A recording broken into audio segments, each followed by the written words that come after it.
გამარჯობათ. საბჭოთა საქართველოზე მინდა გესაუბროთ და 2 სიტყვით გეტყვით საბჭოთა კავშირზე ზოგად ინფორმაციას. ССРК საბჭოთა სოციალისტური რესპუბლიკების კავშირი. სიტყვა საბჭოთა ნიშნავს საბჭოს, ანუ ადგილს, სადაც ბჭობენ. გინდათ ლათინურად არის მე მგონი პარლამენტი, იგივე პარლამენტია, ხო, სადაც საუბრობენ, სადაც ბჭობენ, საბჭო. სოციალისტური იცით, ანუ უფრო მეტი ყურადღება ეთმობა მოსახლეობას და არა დაუშვათ, როგორც კაპიტალიზმში, კაპიტალია და კაპიტალიზმის ინტერესებს ეთმობა უფრო მეტი ყურადღება. რესპუბლიკა და კავშირია. ССРК. ანუ სახელწოდებიდან გამომდინარე, რაც შეიქმნა, რამე მიუღებელი ჩვენთვის არ უნდა იყოს, ხო? ჩვეულებრივი ადამიანებისთვის. მე არ ვსაუბრობ ვიღაც დიდგვაროვან დაუშვათ რაღაც ბაგრატიონებზე, ან დადიანებზე, ან ციციშვილებზე, რომლებსაც ერისთავებზე, რომლებსაც ჰქონდათ დიდი ადგილმამულები, ყმები და ეს ყველაფერი წაერთვა და ისინი გახდნენ ჩვეულებრივი კანონის წინაშე ჩვეულებრივი ადამიანები, ჩვეულებრივი მოქალაქეები, ხო? ზოგადად, ესე იგი მემკვიდრეობა მაინც მუშაობს და მათი ასე ვთქვათ რაღაც გარკვეული პრივილეგირებული მდგომარეობა მაინც ასე თუ ისე შენარჩუნებულია, იმიტომ რომ ისინი მაინც ერთმანეთზე არიან ჩაჭიდებულები, ამას კიდე ცალკე ახსნი რატომღაც, მაგრამ ზოგადად სახელმწიფოში, სოციალისტურ სახელმწიფოში ისინი კანონის წინაშე გახდნენ თანასწორ უფლებიანები ჩვეულებრივ გლეხებთან ერთად. ანუ ჩვენთვის ჩვეულებრივი ადამიანებისთვის, ასე ვთქვათ, ყოფილი გლეხებისთვის, მე მგონი სოციალისტური სახელმწიფო ძალიან კარგი მიგნებაა და ძალიან კარგი უნდა იყოს.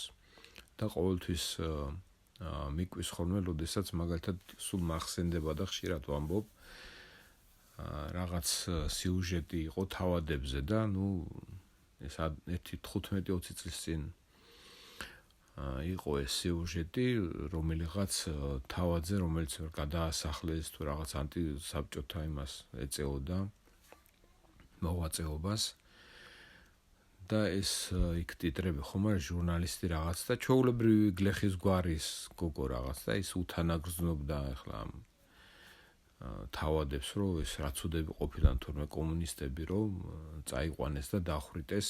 კომუნისტები მართლაც უდები იყვნენ იდეაში, მაგრამ აქ კომუნიზმზე არ მაქვს საუბარი, აქ სოციალიზმზე მაქვს საუბარი.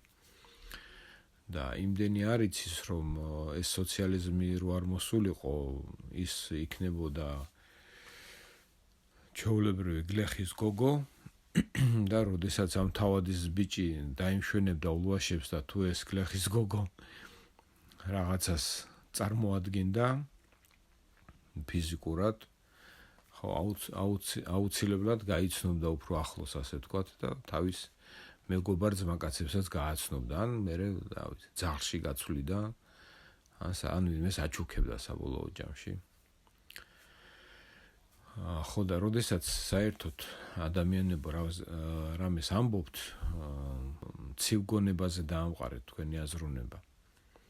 ანუ საბჭოთა სოციალისტური რესპუბლიკების კავშირი, რაც შეიქმნა, ცუდი არ იყო ჩვეულებრივი ადამიანებისთვის და არც ცუდის მოტანა არ შეეძლო და ეხლა გადავალ უშუალოდ საქართველოს. ეხლა რაც გაფუჭდა ის საბჭოთა კავშირი რო იყო ჯერ ერთი სხვა რაღაც იქმნებოდა იქ ლენინის დროს, მერე სტალინმა გამოასწორა ცოტა მდგომარეობა, თორემ იქ სხვა რაღაც იყო ჩადებული, იქ სოფლიო რევოლუცია, რაღაც სოფლიო გადატრიალებები და ასე შემდეგ. ეს კიდე სხვა თემაა. უბრალოდ სტალინმა შეუცვალა მსვლელობა, ისტორია შემოაბრუნა, ასე ვთქვათ, სტალინმა.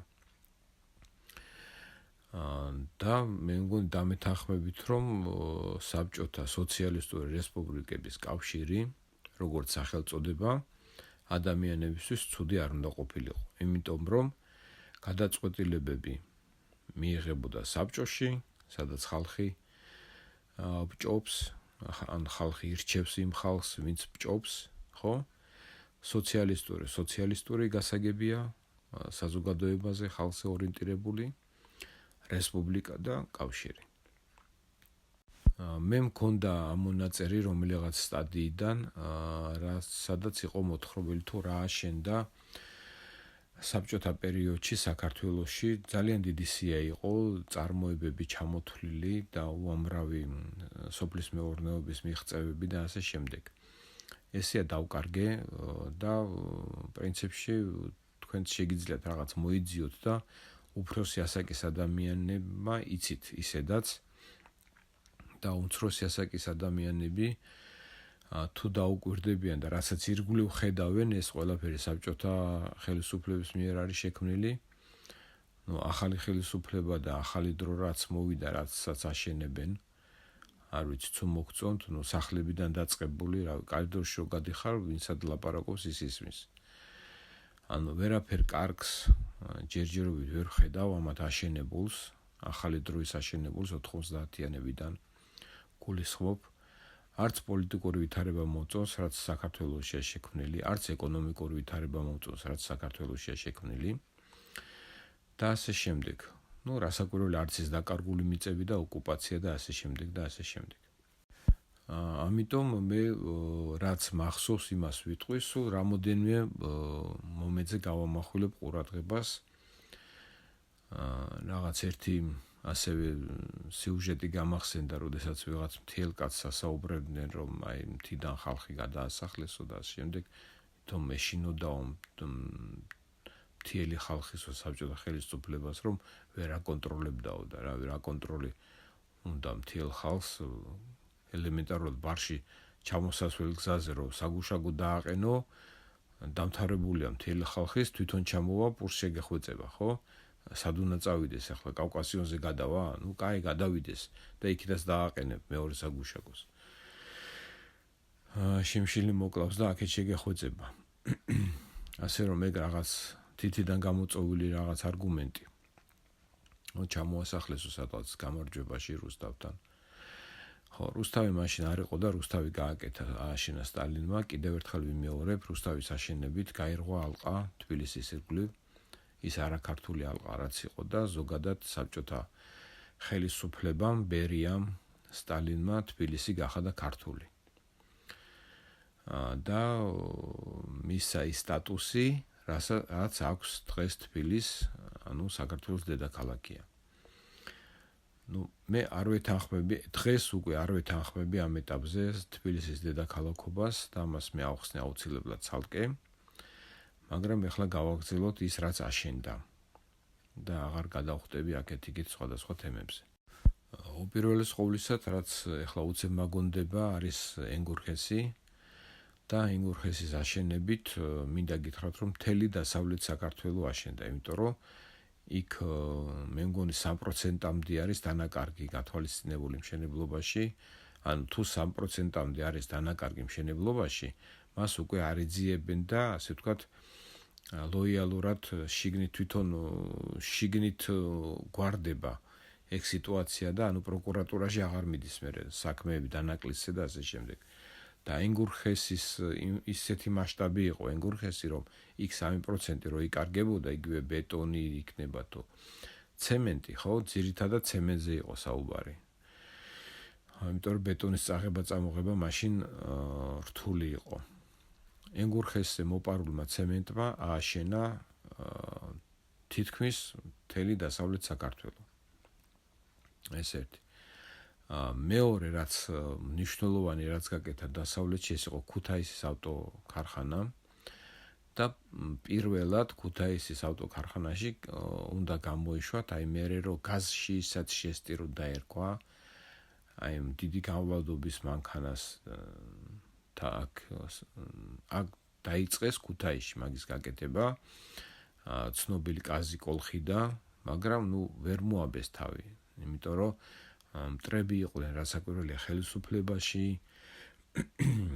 და ფეხბურთს და რა ვიცი ქუთაისის ტორპედოს შეტენეს ესე იგი მოსავლელად ქუთაისის ავტოქარხანას და მთელი ფულები იქით მიდიოდა ვიღაც ერთი 10-15 ინჟინერი რო დაემატებინათ რუსეთიდან საქართველოში გამოვიდოდა ეგ გაზში ისაც შესდი და არ წაიღებდა გორკის ავტოქარხანა მაგას იმიტომ რომ ესე იგი ჯარს ჭირდებოდა ეგეთი მცირე მოცულობის სწრაფი გამვლადი მანქანა და საქართველოს ხელისუფლებას რომ მოენდომებინა გააკეთებდა ისე რომ მთელი შეკვეთები აი ეს რაც სამხედროში იყო გაზში ისაც შესდი ის ყველაფერი უნდა გაკეთებულიყო საქართველოში და წარმოიდგინეთ რამხელა სიმძლავრე და რამხელა ინჟინერული აზროვნება და ცოდნა დავკარგეთ ჩვენ მაგით რომ ხელი არ შეუწყვეთ ამ ქარხანის განვითარებას და მთელი საქართველოს ერთ-ერთი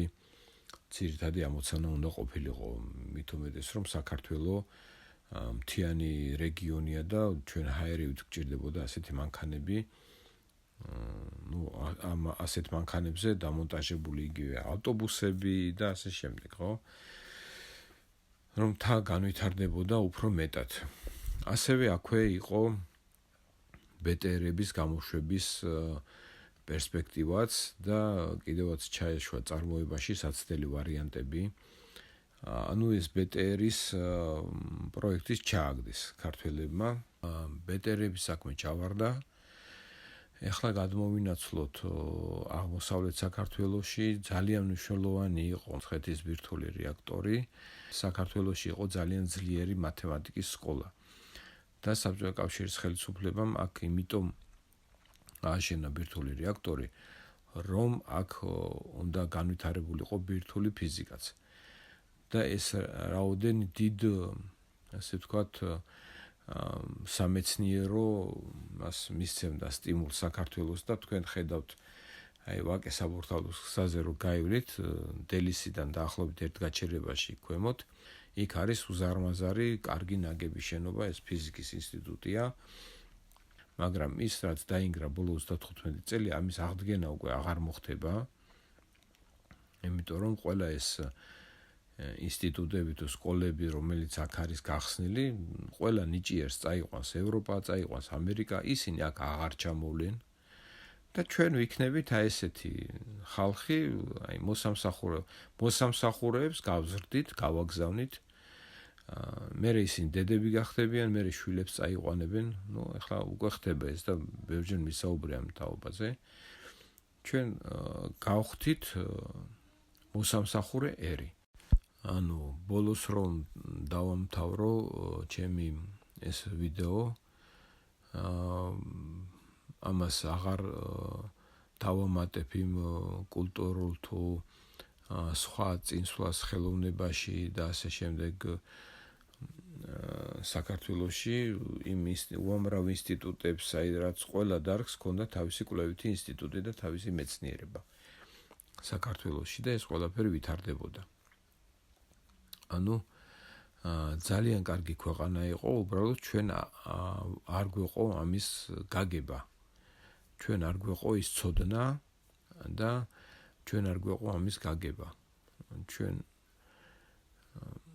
ვერ გავიგეთ ვერ გავაცნობიერეთ გამოიწერეთ არხი გააზიარეთ არხი გაიგეთ უფრო მეტი და გვირდებით რომ ჩემთან ერთად თქვენი აზროვნება და ფიქრები უფრო საინტერესო გახდება დიდი მადლობა